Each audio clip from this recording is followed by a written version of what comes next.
আপনাদেরকে আমি বলতে চাই, আর কত রক্ত দেব?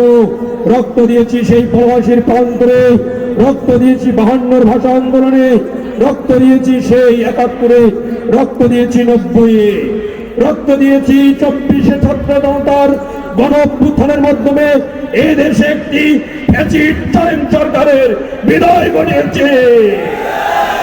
এই বিদায়ের মধ্য থেকে বাংলার জমিন থেকে ফ্যাসিবাদের বিদায় হয়েছে এবং ইনসাফের প্রতিষ্ঠার সূত্র হচ্ছে হাদি ভাইয়ের মৃত্যু।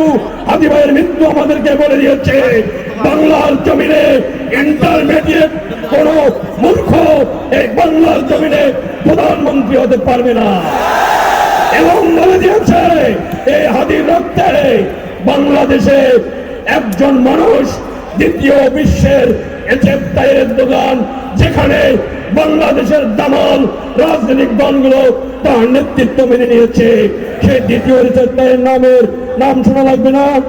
সেই দ্বিতীয় রিসেপ তাইয়েব এরদোগান হচ্ছে ডাক্তার শফিকুর রহমান।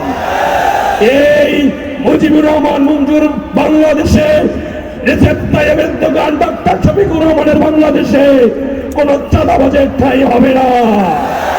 শেরে বাংলার ফজলুল হকের বাংলাদেশে, শাহজালালের বাংলাদেশে ইনসাফ ছাড়া আর কোন ফ্যাসিবাদ কায়েম হবে না।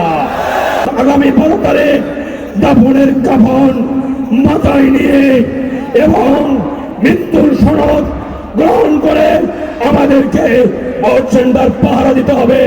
ওই অপশক্তিকে বুঝিয়ে দিতে হবে বাংলায় এখনো হালির উত্তরসূরিরা, শাহপরানের উত্তরসূরিরা, শাহজালালের উত্তরসূরিরা, ওমরের উত্তরসূরিরা জীবিত আছে।